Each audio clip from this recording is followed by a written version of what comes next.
China ലോകത്തിനു മുന്നിൽ അവതരിപ്പിച്ച അവരുടെ അഭിമാനം. അതാണ് 5ാം തലമുറ യുദ്ധവിമാനമായ J-35.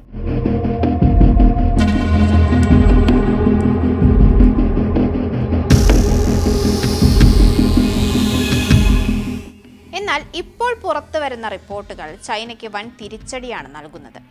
ചൈനയുടെ സ്വന്തം 5ാം തലമുറ യുദ്ധവിമാനമായ J-35-ന് അവകാശപ്പെടുന്നതുപോലെ ശേഷിയില്ല എന്നാണ് പുതിയ വിലയിരുത്തൽ.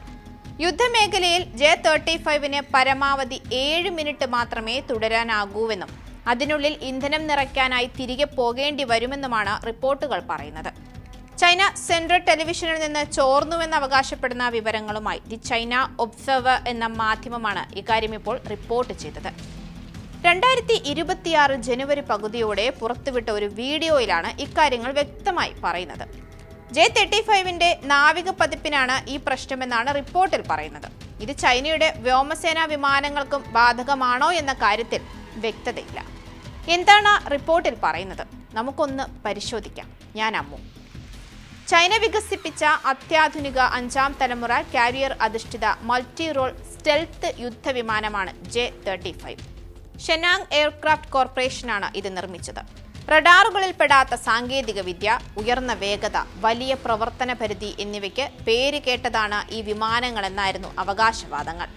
ഫുജിയാൻ വിമാനവാഹിനി കപ്പലിൽ നിന്ന് പ്രവർത്തിപ്പിക്കാൻ ശേഷിയുള്ള ഈ വിമാനം 2026 വൻതോതിൽ ഉൽപ്പാദനത്തിലേക്ക് നീങ്ങാൻ പോവുകയാണെന്നും റിപ്പോർട്ടുകൾ പുറത്തു വന്നിരുന്നു. പ്രധാനമായും നാവികസേനയുടെ വിമാനവാഹിനി കപ്പലുകളിൽ നിന്നുള്ള പ്രവർത്തനത്തിനാണ് ഇവ രൂപകൽപ്പന ചെയ്തത്. 30 ടണ്ണോളം പരമാവധി ടേക്ക് ഓഫ് ഭാരമുള്ള ഈ വിമാനത്തിന് ഇന്ധനവും ആയുധങ്ങളും പൂർണ്ണമായി വഹിക്കാൻ ഇതിന് കഴിയുമെന്നും ചൈന പറയുന്നു.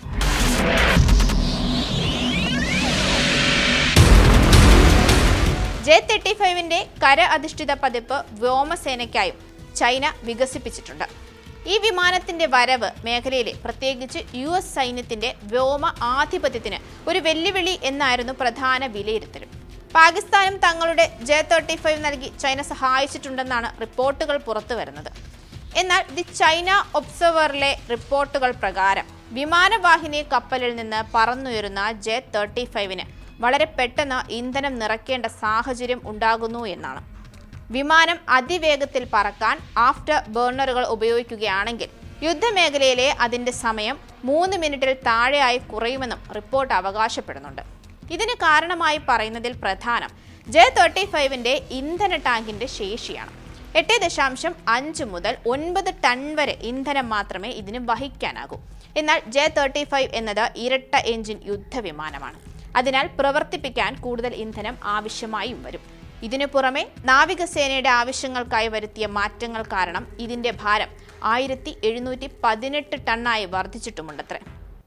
അതിനാൽ ഇതും കൂടുതൽ ഇന്ധന ഉപഭോഗത്തിലേക്ക് നയിക്കുന്നുമുണ്ട്. US-ന്റെ F-35-മായി താരതമ്യം ചെയ്യുമ്പോൾ ഇന്ധനക്ഷമതയിൽ ചൈനയുടെ J-35 വളരെ പിന്നിലാണെന്നാണ് പ്രധാന വിമർശനം. അടുത്തിടെ കമ്മീഷൻ ചെയ്ത ചൈനയുടെ ഫുജിയാൻ എന്ന വിമാനവാഹിനി കപ്പലിൽ J-35-ന് പകരം J-20 എന്ന മറ്റൊരു 5ാം തലമുറ യുദ്ധവിമാനത്തെയാണ് കാണിച്ചിരിക്കുന്നത്.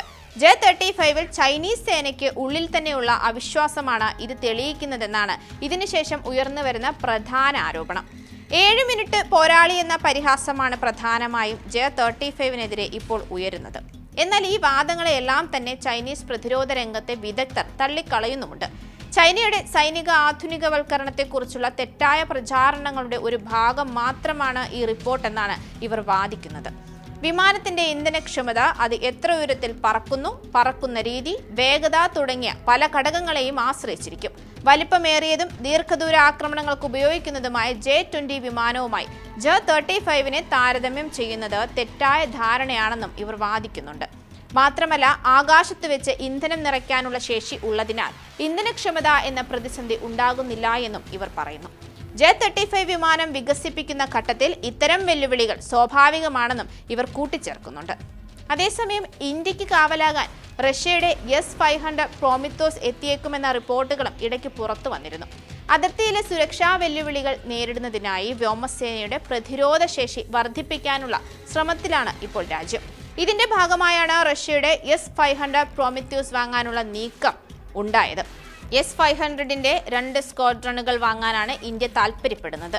നിലവിൽ ഇന്ത്യയുടെ പക്കലുള്ള 5 S-400 ട്രയംഫ് വ്യോമ പ്രതിരോധ സംവിധാനത്തിന് പകരക്കാരനായല്ല, മറിച്ച് അവയ്ക്ക് കൂടുതൽ കരുത്തു പകരുന്ന ഒരു അധിക സുരക്ഷാ പാളിയായാണ് S-500നെ സജ്ജമാക്കുക. 600 കിലോമീറ്റർ ദൂരെ നിന്ന് ലക്ഷ്യങ്ങളെ തിരിച്ചറിയാൻ സാധിക്കുന്ന അത്രയും ശക്തമാണ് ഇതിലെ റഡാർ സംവിധാനം. അന്തരീക്ഷത്തിന് 200 കിലോമീറ്റർ മുകളിൽ വരെ പോയി ലക്ഷ്യങ്ങളെ തകർക്കാൻ ഇതിന് സാധിക്കും. അത്യാധുനിക ഇന്റർസെപ്റ്റർ മിസൈലുകളാണ് ഇതിൽ ഉപയോഗിക്കുന്നത്. സ്റ്റെൽത്ത് യുദ്ധവിമാനങ്ങളെ മറികടക്കാനും S-500ന് സാധിക്കുമെന്നും റിപ്പോർട്ടുകളുണ്ട്.